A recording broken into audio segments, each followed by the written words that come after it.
we want to just share with you very quickly some statistics about our UNF OER initiative, that we've supported more than 111 faculty members who've participated in the program, which has saved students more than $1 million in their textbook costs.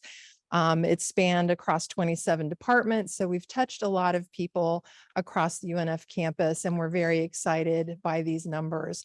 It's a very important endeavor because students who find that their textbook costs are too costly, they don't buy them, they drop their courses, or they take fewer courses. So these are important things to remember, and one of the reasons that we're promoting this today.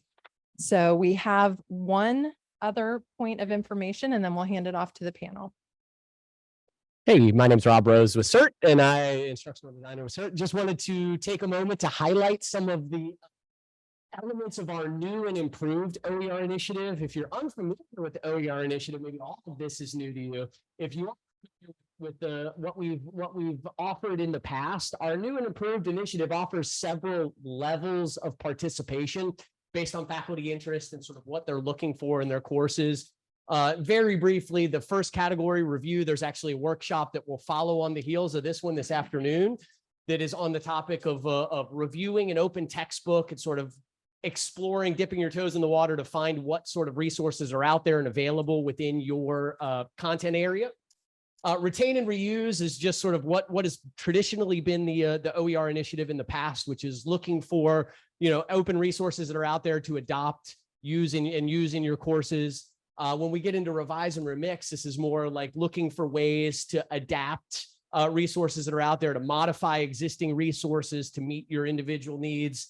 And then finally, we're really excited about this new authoring category, that we have some outlets where faculty who are interested in authoring their own content, that we have both the support as well as some stipends to help make it more incentive, to offer an incentive along with that, that we'll able to support faculty writing their own stuff. So the link that's on this slide, if you're interested in checking out those new tiers of support, we encourage you to check that out. And our summer cohort will be the first time we put this into practice and have a new group going through the process. So anyway, with that, I will hand it over to our panel. Well, thank you so much. I am going to try to speak into the microphone for those who are through Zoom. So I will quickly introduce the panel, have them introduce themselves and go through some prompt questions. This is supposed to be a conversational session, and the purpose of it is to explore how these three individuals have engaged in OER, their research process in finding resources to produce free content that is available to their students, collect them and make them available in a cohesive manner that students can engage with, understand, and utilize to enhance their knowledge in that curriculum. So I want to go ahead and have each one of you guys introduce yourselves and tell me a little bit about why did you join OER? Rick, would you start us over there? Yes, my name is Rick Phillips. I'm in the Department of Sociology, Anthropology, and Social Work. I started at UNF in the fall of 2000. It was a different environment for textbook publishing. It was a different environment for course materials for students. And I think, I'm sure I'll get into more details about how this happened and the process I went through. But what the sort of transformation for me was attempting to find resources that sort of fit the way I want to teach, that I found myself teaching someone else's class, the person who wrote the book. And I just wanted to find course materials for students that matched the way that I wanted to present the information. And of course, that sort of led me to scouring the web, to sort of finding things that met my needs. And then, of course, I was introduced to the whole OER crowd and started thinking about the flip side of that, which is this is a way to save students money. And it's a good way to help students make it through their education with less debt than they have to carry. So that was sort of my conversion. It was a way to find my own voice in my own teaching. Thank you. I'm Maitri Warusawithana. I'm faculty in physics. I joined UNF in 2014, fall of 2014. And ever since, from the first semester, the cost for students was a big issue. I've been teaching a calculus-based physics class from 2014, and except for a few semesters, I've been teaching this class throughout with some other classes. But this class has been one of the main focuses in my OER kind of work attempt, because it's also a class that is a required class for all engineering students.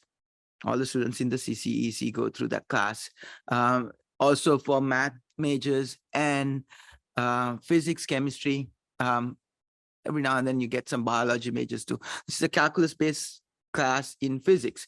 And the standard textbooks that are out there are very expensive. And on top of that, most schools, how they approach this class, it's a big class, big lecture class. At UNF, we have the luxury that they're not as big as some other schools are, because these are typically a class with over 250 students in one hall, right? At UNF, we are more like on the 100 to 120 student range, okay? But still a big class every semester.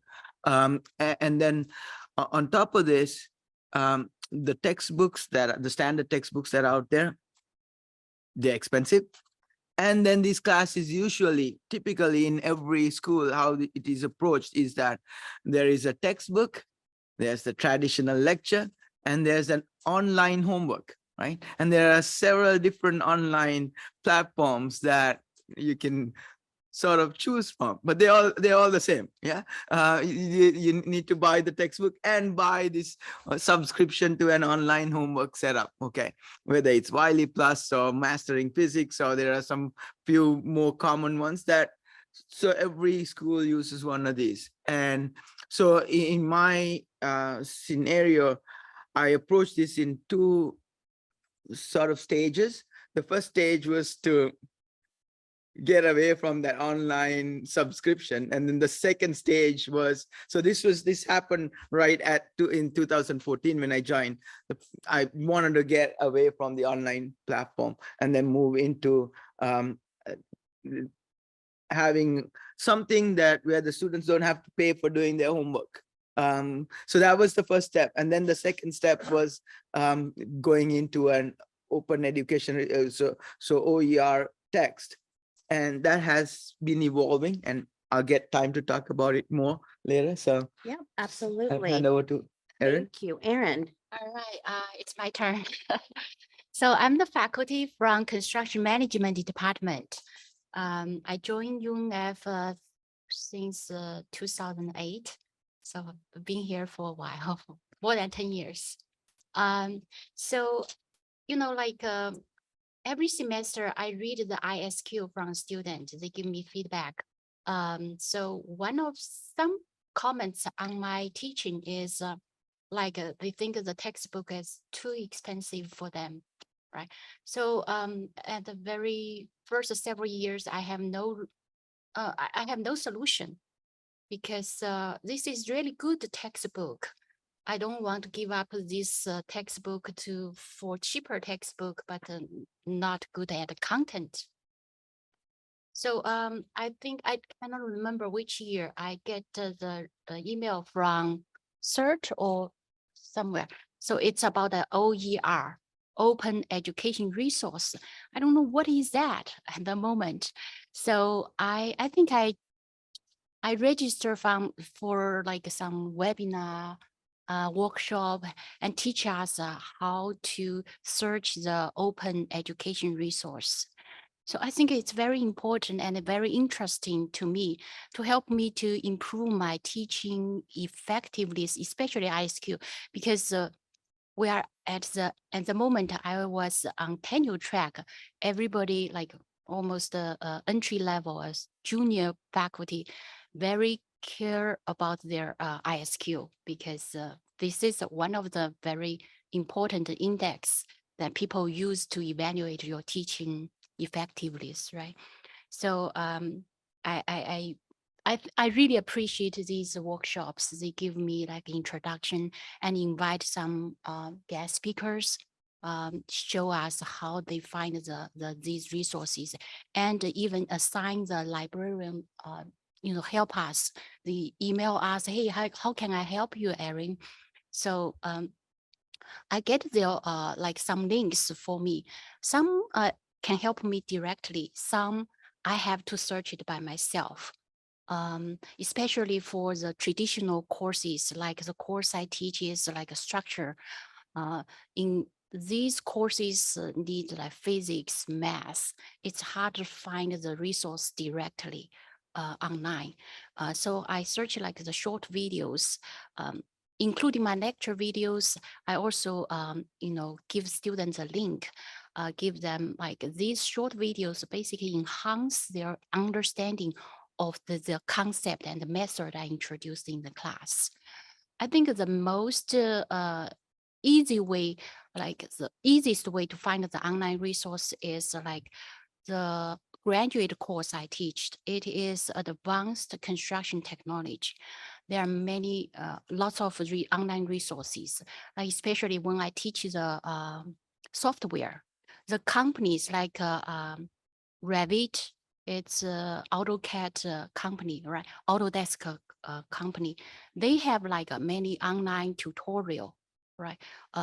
Resources. So it's much easier for me to develop the graduate courses, especially you teach the software like Revit, ArcGIS.